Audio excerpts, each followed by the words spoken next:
से कुछ दिन पहले भी इसी मंदिर में मेरा आना हुआ था, तो महाराज जी ने बड़े दिल खोलकर कहा था, विजयी भव। और महाराज जी पूछने लगे, टिकट का क्या रहेगा? जी वो हाईकमांड देखेगा। बोले हम क्या देखेंगे फिर? बोले विजयी भव। तो जब टिकट का ऐलान उन्होंने खुद ही कर दिया था, इतनी बड़ी शक्ति है। मैं आज यहाँ पर गुर्जर समाज की इस पूरी सरदारी को नमन करती हूँ। उनके साथ साथ आए और सम्मानित साथियों को और बिरादरी को नमन करती हूँ। हमारे शहर के अध्यक्ष साथ आए हैं, सभी मौजूदा सरपंच बैठे हैं, एक सरपंच बैठे हैं, बड़ा लंबा सा मेरा परिचय दे रहे थे पूर्व के मंडल अध्यक्ष। मैं 2-3 बातें रखूंगी। हर व्यक्ति का काम करने का तरीका अलग होता है। हम जो पढ़ते लिखते आए हैं, महाराज जी अगर कहीं गलती हो जाए तो बताइएगा। कहते हैं गुर्जर समाज सबसे बड़ा पुजारी है और उससे बड़ा योद्धा है। जब ये ऐलान करके निकलता है तो कोई युद्ध नहीं हारता। आज आपके समक्ष आपको सेनापति बनाकर इस बच्चे ने सोचा है कि एक ऐसा राजनीतिक युद्ध लड़ना है जिसकी पहरेदारी पर पूरे राजस्थान की चर्चा और नजर है। जब कल टिकट का ऐलान हुआ तो एक पत्रिका ने लिखा, मैं मीडिया पत्रकारों जो यहाँ पर मौजूद हैं आपका बड़ा सम्मान करती हूँ, लिखा गया कि भरतपुर की सबसे महत्वपूर्ण सीट पर एक 30 साल की बालिका को भाजपा ने उतारा। सबसे महत्वपूर्ण सीट पर, और भरतपुर तो वैसे भी राजाओं का गढ़ माना जाता है। तो महाराज जी आज आपके गढ़ से, आज आपके मंदिर से ये हम आश्वासन लेते हैं।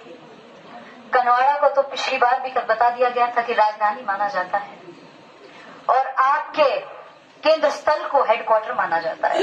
जो चुनाव है जीते लड़े आपके द्वारा जाते हैं। आपने मेरे जैसे गरीब पर सीधी नजर भी देख ली तो चुनाव वैसे ही जीत जाएंगे। बहुत ज्यादा किसी की जरूरत नहीं है, बस आप अपनी सीधी नजर रखिएगा। यहाँ पर बहुत सारे ऐसे साथी हैं, पूर्व में सरपंच हैं, सिटिंग सरपंच हैं, मौजूदा सरपंच हैं, पूर्व में पार्षद हैं, वर्तमान में पार्षद हैं, जिनसे मेरे रूबरू संबंध हुए। मैं आपको एक बात बताना चाहती हूँ, अगर आपने ये विश्वास कर लिया तो ये जो सरहदों की सीमाएं हैं ये काबू में आ जाएंगी और ये आप चुनाव जीत जाओगे। मैं आपकी अपनी बेटी हूँ, बेटा भी हूँ। मैंने आपके बेटी के भी फर्ज अदा करने हैं और बेटे के भी अदा करने हैं। बेटी के तो ये हो सकते हैं जो मेरे माता पिता ने संस्कार दिए, और बेटे के वो हो सकते हैं जो युद्ध लड़ा जाता है मैदान में उतार कर।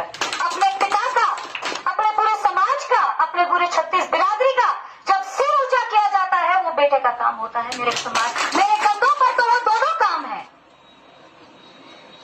मैं आज आपको एक बात और बता दूं, राजनीतिक बातें नहीं करनी चाहिए मंदिर स्थल में, पर भाजपा सरकार बना रही है बड़ी मजबूती से। और जहां फिलहाल में हम बैठे हैं, मैं ऐलान करती हूं कि कांग्रेस की इस बार जमानत जब्त होगी। यहां से इस बॉर्डर के इलाके से कांग्रेस की जमानत जब्त करके हम भेजेंगे। ये मैं ऐलान करके आपके आशीर्वाद से यहां से निकलना चाहती हूं। हम कांग्रेस के किसी प्रत्याशी को नहीं जानते, हम कांग्रेस की टिकट को, सिंबल को जानते हैं और आपको जो सिंबल मिला है उसकी शक्ति और पावर को जानते हैं। तो मैं ये ऐलान करती हूं कि हमें प्रत्याशी का नाम नहीं जानना कौन है। इस बार आप विजयी बनके निकलोगे, ये मैं महाराज जी से आशीर्वाद लेती हूं और ये आश्वासन देती हूं कि जहां पर कभी पसीने की जरूरत पड़ जाएगी तो नोकशम चौधरी अपना खून बहा देगी।